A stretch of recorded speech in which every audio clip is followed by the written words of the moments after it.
A long time ago, in a crappy dump, this man called Billy. He was a bit chubby. His cousin died, so he was depressed because his cousin always gives him free food and wine, even though he is 17 years old. Anyway, one day a fat piece of crap ran up to him and said, "You're a dumbass."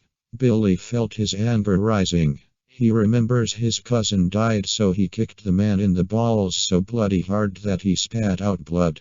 Then he cried like a 3-year-old and ran away. Billy loves his anger, but his house was a small shelter made out of wood.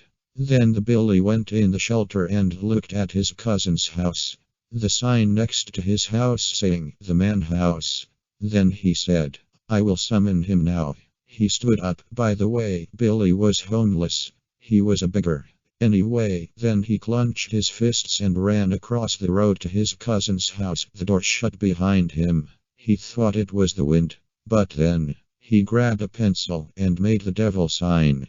Then he said, "Bring my cousin back." He repeated it several times.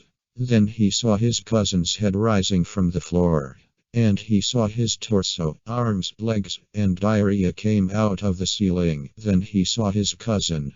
Billy accidentally farted. His cousin said, "Thanks for letting me out. Give me your soul, dumbass."